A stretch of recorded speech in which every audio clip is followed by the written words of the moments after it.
mejor guionista es el guionista muerto. Esto es una cosa indudable que se demuestra en la película El crepúsculo de los dioses. Joe Gillis, el guionista de la película, aparece muerto al comienzo de la película, ahogado en la piscina, y es tan bueno que cuenta la película entera una vez muerto.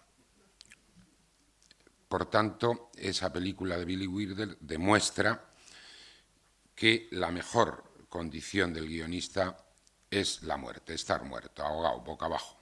A partir de ahí, tenemos tal naturaleza que somos capaces de, una vez muertos incluso, contar la historia.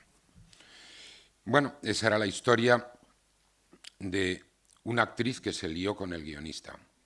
Es verdad que era una actriz veterana, Norma Desmond, interpretada por Gloria Swanson. Hay un dicho en Hollywood que no sé si conocen, que dice que, es un dicho políticamente incorrecto hoy en día, que dice que la actriz era tan tonta que se lió con el guionista. Claro, el último mono, ¿no? En El crepúsculo de los dioses también hay un mono, por cierto, que se muere y lo entierran. El último mono. La actriz era tan tonta que no se lió con el productor, ni se lió con el director, ni siquiera con el director de fotografía. Se lió con el guionista, con el que menos pintaba en la película y en el poder de Hollywood. Bueno, era, ya digo, una veterana ya en declive. Quizá eso le llevó a cometer semejante error. Pero no deja de ser cierto que el que menos pinta desde el origen es el guionista. Hay un libro que no sé si han leído, pero yo lo recomiendo vivamente, seguro que lo habrán leído, porque si no lo han leído no sé a qué esperan, que se llama Aquí Kubrick, que es, creo que está editado, al menos por última vez, por Grijalbo. Es un libro del novelista, ensayista y también guionista de películas Frédéric Raphael. Frédéric Raphael fue el guionista de Darling, fue el guionista de Dos en la carretera, una película que no está mal, y terminó siendo, por cierto, y digo terminó porque yo no le conozco guiones posteriores, el guionista de Ace White Sat. Su libro, como creo haber dicho o no, se llama Aquí Kubrick. Ese es un libro de un hombre desesperado, desesperado por ser guionista, pero por ser guionista con Kubrick. Kubrick, como sabemos, era un tipo muy maniático, como lo son tantos directores, pero bueno, era un tipo genial, como no lo son tantos, como tampoco lo somos los guionistas. Y en este libro, Frédéric Raphael cuenta la dura aventura de ser guionista, aunque bien es verdad, sobre todo la dura aventura de ser guionista con el gran maníaco, con el gran perfeccionista que era Stanley Kubrick. Pero en un momento dado, en unas páginas dadas, y siendo un poco el meollo de su libro, saca a colación la fábula de la rana y el escorpión como almendra central o explicación central de la condición del guionista en relación con los directores. Yo me he sentado aquí al principio, o él se ha sentado al lado de Enrique Urbizu, y estoy todo el rato pendiente, le veo a mi amigo Enrique Urbizu, y estoy un poco pendiente porque yo voy a decir algunas cosas picajosas respecto a los directores, pero no por nada, ¿eh? Y menos mal que Enrique, además de excelente director, es, y aquí hay otros directores en la sala, por cierto, es magnífico guionista. Pues Rafael hablaba de la rana y el escorpión y venía a decir, recuerdan la fábula, que los guionistas somos la rana. Somos la rana. Hay un director que no sabe ir solo a la otra orilla del arroyuelo. Y entonces nos dice, hombre, escribe tú, lánzate, enfréntate al folio en blanco, ahora a la pantalla en blanco, escribe, llévame al otro lado. Y nosotros, como no tenemos otra cosa que hacer, y además no sabemos hacer otra cosa, pues efectivamente lo hacemos. Claro que a veces pensamos o le decimos, oye, pero luego no me irás a traicionar, no me irás a clavar el aguijón, no irás a cambiarlo todo, no te inventarás otras cosas que yo no he escrito. No, por supuesto que no, tú llévame, tú déjame ir encima tuya y ya verás cómo no. Y al llegar a la otra orilla, en la fábula, el escorpión, cuando ya ha ganado la tierra, pica mortalmente a la rana. Y entonces la rana protesta y el escorpión dice, ya lo siento, conocéis insisto, la fábula estaba en mi naturaleza. Bueno, a veces nos toca hacer eso, ¿no? Llevar a la otra orilla al director que no empieza a escribir, que no hace la primera línea de la película, del guión. ¿Por qué digo esto? Porque nos toca mucho escribir con los directores. Nos toca mucho escribir con los directores y nos toca mucho escribir con directores que no escriben. Yo no sé por qué nos toca tanto escribir con directores que no escriben, porque si escribieran, escribirían solos. Pero muchas veces en la profesión nos toca eso. Somos la rana que les llevamos al otro lado. Cuando el manuscrito está terminado, se puede discutir, se puede cambiar. También hay otros que prefieren irlo cambiando por horas o por días, o cada 10 folios o cada secuencia. Pero somos nosotros los ponentes. ¿Por qué escribiremos tanto con directores? Hay otros que escriben solos. Por algo será. En principio los que escriben solos es porque pueden, los que escriben con nosotros es porque necesitan. Luego comparten créditos. Y esto empieza a formar parte de nuestra invisibilidad, porque como compartimos créditos, aunque es verdad que ya tenemos cartón propio, pero muchas veces compartido con el director, a veces vamos los primeros, porque qué menos empezamos, pusimos la primera línea del guión. Ellos aceptan que vayamos delante, pero a veces no, incluso no, vamos los segundos. Y entonces la gente cree que somos como unos colaboradores, como uno que ayuda, uno que ayuda. El guionista es uno que ayuda al director, que firma y que luego también tiene el último crédito, el que se clava en la retina y claro, por algo será que tiene el último crédito. Nosotros hemos sido el que ayuda un poco por ahí, ¿no? El que ha hecho de pinche, de cocina o ¿no? Y esto creo que es algo que deberíamos pensar. No me voy a poner reivindicativo tan pronto. Ya he dicho que no voy a hablar de las cosas más reivindicativas, pero bueno, deberíamos reforzar el sentido de la propia dignidad. La dignidad no consiste en escribir con otro, luego hablaré de eso, aunque sea director, pero sí de hacernos valer, que era lo que nos decían de pequeños. A mí me decían, hazte valer, hijo mío, hazte valer. No sabía muy bien qué era eso, pero luego sí lo aprendí, porque me di cuenta sobre todo de qué consiste lo contrario, no hacerse valer. Acabo de leer la última novela de Vargas Llosa, El héroe discreto, que está bien. Nosotros somos a veces héroes discretos. Héroes porque escribimos la película, discretos porque ni se nos nota, porque somos invisibles. El héroe discreto del héroe discreto, la última novela de Vargas Llosa, es un empresario transportista, algo muy alejado de nuestra profesión, pero que se dedica toda su vida a partir del momento en que tiene una grave dificultad, que es que la mafia le pide dinero para protegerle. Es decir, los mismos que le van a matar son los que le piden, como suele ocurrir, dinero, le van a matar si no paga, dinero para protegerle. Y él se niega porque su padre, obrero y miserable de medios económicos, luchó y trabajó de sol a sol, dice Felicito Yanaque, que se llama este personaje. Otra de las novelas de Vargas Llosa vuelven a tener nombres que nos gustan, Felicito Yanaque. Dice, no, mi padre me dijo, no te dejes pisotear, y no pagará.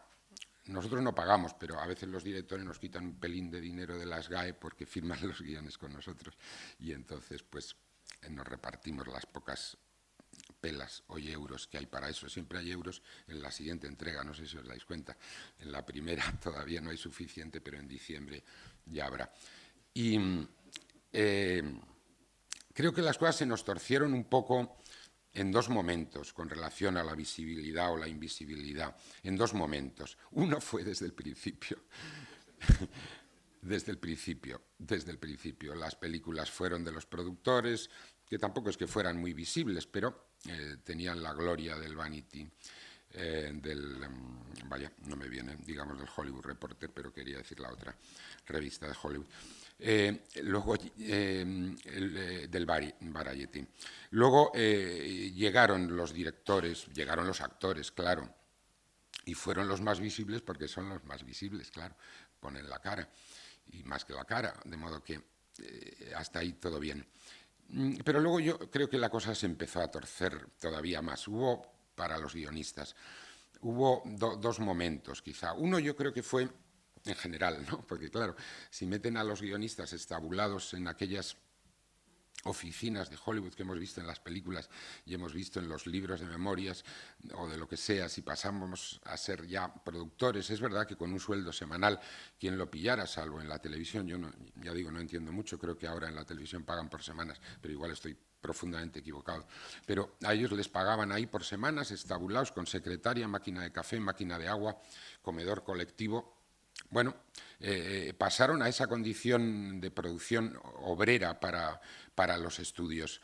Y a partir de ahí también empezaron a quejarse, claro, aunque la verdad es que algunos de ellos estaban muy bien pagados. Esto de estar muy bien pagado es muy importante. Si no eres visible, por lo menos tienes que estar muy bien pagado. Creo que debemos reivindicar mucho más dinero, creo que debemos llegar a ese sistema que tampoco sé si existe. Yo en realidad ya veis que sé pocas cosas, pero creo que en Hollywood es de cajón que el guión se paga el 15%, es lo que está, no lo sé, igual estoy equivocado, pero si no es una excelente idea, el 15% del presupuesto estimado de la película. A partir de ahí hablamos de lo que queráis, pero el 15%, ¿qué menos? Si no, no hay película, como siempre decimos.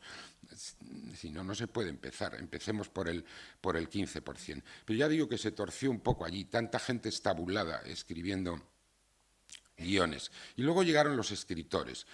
Llegaron los escritores no guionistas, porque los guionistas somos escritores, todos, faltaría más, pero llegaron los escritores que procedían de la novela, fue un fenómeno muy americano, y llegaron los Scott Fitzgerald y los Raymond Chandler y los William Faulkner, y a todos les fue fatal, y todos escribieron que les había ido fatal, y todos se pelearon y bebieron más de lo que bebía y acabaron más alcohólicos de lo que estaban.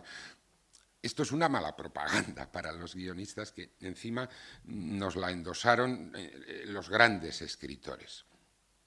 Y el tercer momento malo fue cuando los críticos franceses en los años 50 tuvieron la excelente idea de inventarse la política de los autores. Eso, por un lado, es excelente, pero a mi juicio pocas cosas han hecho más daño al cine que la política de los autores, a la larga. A la larga. He escuchado en boca de los compañeros de Dama y SGAE la palabra autores, la tenía olvidada, atribuida a los guionistas, un olvido estúpido, porque es verdad que estamos en SGAE o en Dama como autores, pero la visibilidad o la invisibilidad va muy unida al concepto de la autoría. Y estos críticos franceses, luego directores, malditos sean, Godard, Chabrol, Rivet, Doniol Balcros, Romer, todos aquellos tan excelentes. Digo maldito sea porque lo que quisieron fue ser directores. Si hubieran sido guionistas, si lo que hubieran querido ser fuera guionistas, qué oportunidad nos perdimos, compañeros, en los años 50. Si aquella gente de Cayers, en vez de ser directores, hubieran querido ser solo guionistas, la política de autores se hubiera inventado en relación a los guiones.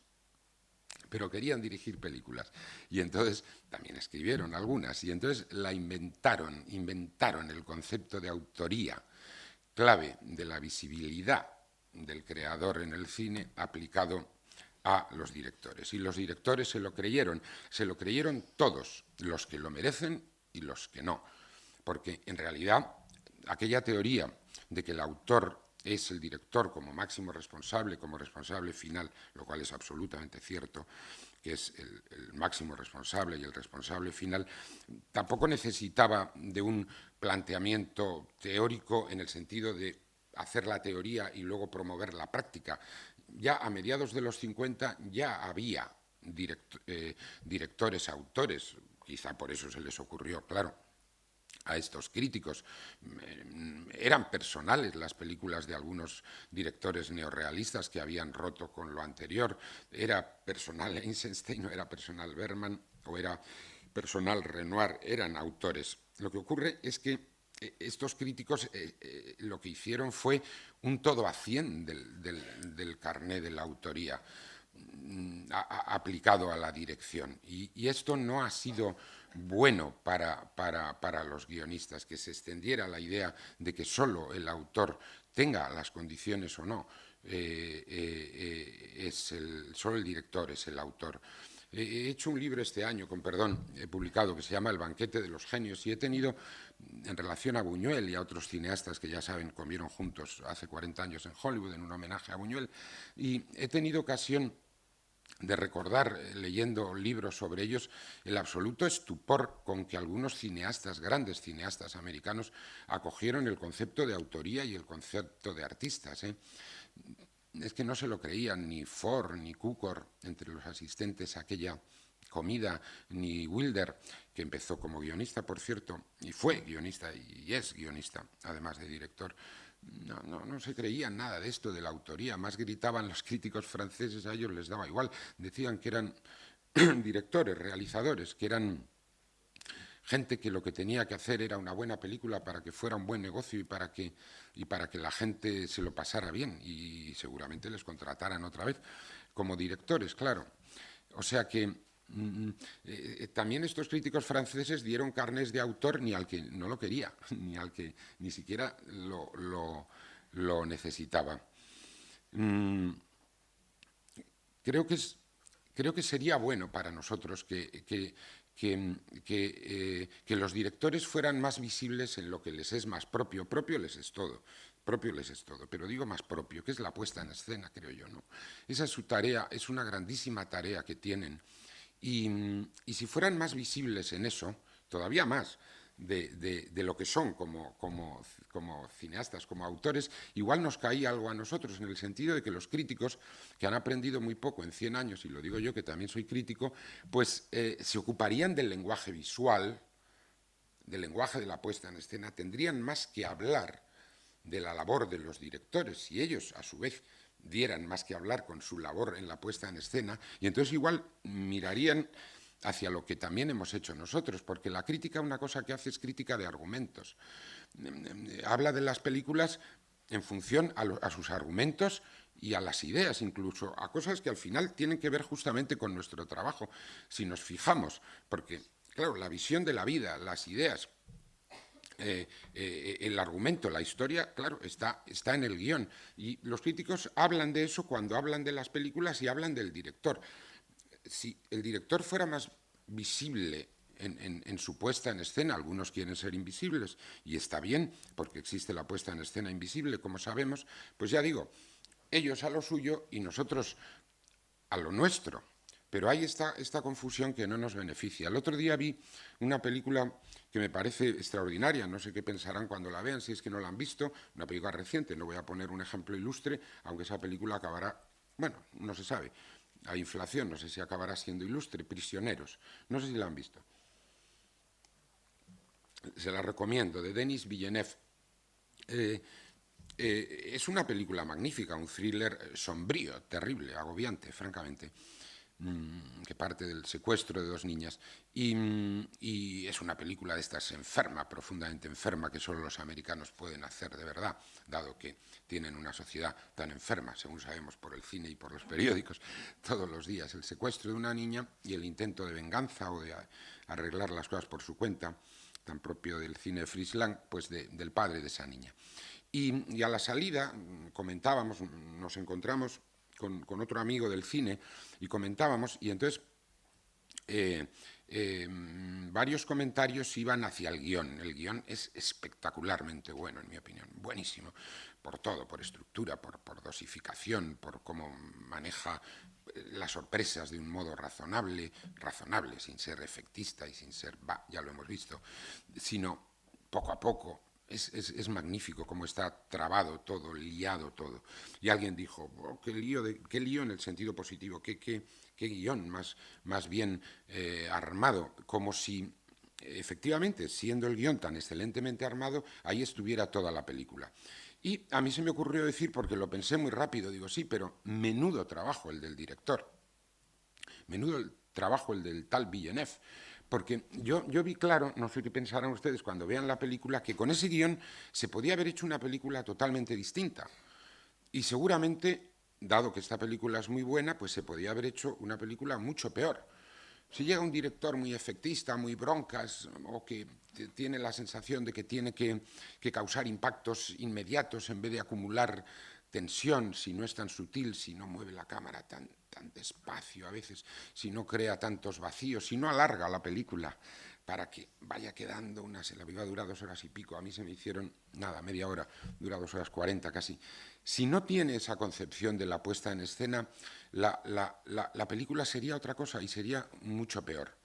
Por tanto, es una película clara para comprobar que, efectivamente, como sabemos, el director tiene un gran trabajo, tío, tienes mucho trabajo después. Ponte las pilas, tienes mucho que hacer y además luego tu trabajo es muy accidentado, el mío no, al escribir no tanto, pero el tuyo sí, van a pasar cosas, va a hacer mal tiempo, te va a fallar producción, un actor va a ser un gilipollas, tienes muchos problemas, un tío magnífico que le vas a querer explotar más, por si acaso hay algún actor aquí también, claro, todo... Tienes mucho trabajo y tienes que decir dónde vas a poner la cámara y dónde la vas a mover y le tienes que convencer a tu operador y a tu iluminador y todo eso. Denis Villeneuve tiene mucho trabajo en Prisioneros y lo hace muy bien. Y el guionista, que por cierto figura solo, que es a lo que quería llegar, en el cartón, solo. Villeneuve no ha tenido necesidad de firmar con él nada, igual habrán comentado, pero no ha tenido esa necesidad. Es muy potente el tipo este, Villeneuve. Y el otro también, que por cierto, tuve que mirarlo. Ven cómo siempre va mal la cosa. Yo no le conocía, se llama Aaron Guzikowski, quizá. Retengan ese nombre, sé que no es fácil, pero Guzikowski va a dar que hablar como guionista. A veces es verdad que escribimos muy bien en pareja, siendo novios, entre comillas, del director. Creo que es una de las buenas soluciones. Se ha dado mucho en la historia del cine y es una buena cosa. Efectivamente, cuando hay una identidad intelectual, de estado de ánimo, una amistad, un entendimiento, ahí sí que es una excelente fórmula. Hacer pareja de baile estable, pareja estable, con el director. Si no, no sé yo a veces qué es bueno para nosotros. A veces he pensado, incluso por la experiencia, que naturalmente no voy a hacer gala de ella, pero bueno, yo he escrito 6 películas que se han dirigido, vaya, que se han hecho, que a veces he pensado que prefería un productor fuerte y listo a un director débil, ¿no? Esto no está nada en el ambiente en España, no está nada. Incluso a veces los propios guionistas creemos que si nos arrimamos, y la palabra es correcta, a un director y conseguimos hacer pareja con él, pues ya está. Sí, la pareja, ya digo, es buena, pero hay veces que si esa pareja no es buena, así de fácil. A veces se puede añorar un productor fuerte, entendiendo por fuerte inteligente, ¿no? Porque la inteligencia es condición de la fortaleza. Estos productores de Hollywood, tan vituperados por todos, por los directores, por los guionistas, por todos, de la época clásica, pues más de la mitad no eran tontos, qué duda cabe, ni Goldwyn, ni Warner, ni Thalberg. No voy a hacer aquí, para no salir a gorrazos, una reivindicación del productor, pero un productor con un criterio intelectual, artístico, completo, cerrado, firme, de una película, a veces tampoco es mala cosa. Las parejas de guionista y director, cuando son parejas, ya digo, pues funcionan bien, pero como las parejas a veces rompen y luego es un disgusto, como en el caso de las parejas en el amor, bastante grande. Bueno, pero te buscas otra, ¿no? Wilder escribió con Charles Brackett y luego se buscó a L. Diamond y, bueno, pues tuvo matrimonios de guionistas sucesivos y la cosa le funcionó. Él, que era guionista, que había sido guionista. Y por cierto, a veces los guionistas marcan tal impronta que, bueno, ahora que hablo de Wilder, pues yo creo que hay un cine con Brackett y hay un cine con Diamond, ¿no? Con Brackett, aunque Brackett también fuera guionista con Wilder para Ninotchka, por ejemplo, que es una película Lubitsch muy agradable y divertida, la etapa Brackett es muy sombría. La etapa Diamond es ácida, pero es de un humor más abierto. Estas cosas que nos importan, sería interesante que se hicieran estudios de cómo a veces los guiones dan... Es decir, un guionista tiene más identidad en películas de directores distintos que un director en sus películas entre sí. No sé si es un poco trabalenguas, pero quiero decir que cuando miramos a Azcona y tenía que salir el primer día, en el primer minuto, en la primera hora de este encuentro, a Rafael Azcona, pues las películas de Rafael Azcona con Berlanga, con Saura o con Ferreri son más parecidas entre sí que las películas, no diré de Berlanga, es una excepción, pero sí de Saura entre sí o de Ferreri entre sí. Eso algo debe querer decir respecto a esta cuestión por la que no sé si debemos disputar, que ya digo es el concepto de la autoría. Debemos simplemente sabernos los autores, sin más, porque fuimos los que escribimos la historia. Es así, hemos escrito la historia, hemos conquistado en los créditos el antepenúltimo cartón, creo que es, ¿no? Así, el antepenúltimo, ¿no? El guión, ¿no? Luego viene el productor y luego viene el director. Y no sé, ¿por qué? ¿No tendría que ser el primero? Pues es una exageración, lo comprendo, igual es un poco pronto. Las cosas no están maduras, pero no sé, igual, si se aceptara el orden cronológico, podríamos decir, disimulando a ver si cuela, pues igual tendría que poner Universal presenta o Golem presenta, ¿no? Una película escrita por Zutanito y luego interpretada por, y ya por ahí seguir el orden, ¿no? Hasta el final, ¿no? Y sería una idea, pero igual no nos haría más felices. Me temo que a veces nos gusta también ser lo que somos, gente que hace un servicio, como las putas, con perdón, servicio completo, ¿no? Gente que hace un servicio, puede ser, hacemos un gran servicio, no está mal hacer un servicio, ni ser mercenarios. Bueno, los mercenarios de las guerras no gozan de toda mi simpatía, pero estos mercenarios un poco metafóricos que somos nosotros, a veces nos gusta estar ahí. No tenemos por qué estar en otro sitio tampoco, si no queremos. Nosotros veremos en estos 2 días qué pensamos y qué decidimos al respecto. Siempre ha habido gente en la vida, unos han tenido vocación de Luis XIV, sobre todo por herencia, y otros han tenido vocación de Richelieu o de Mazarino o de Alfonso Guerra. No sé, hay veces que estar ahí en el banco diciéndole al oído al número 1 cosas que sabemos que luego van a contar, pues también es gratificante. Yo lo que animo a los directores un poco españoles, porque yo creo que en otros países, por lo que tengo leído, no pasa tanto esto, es que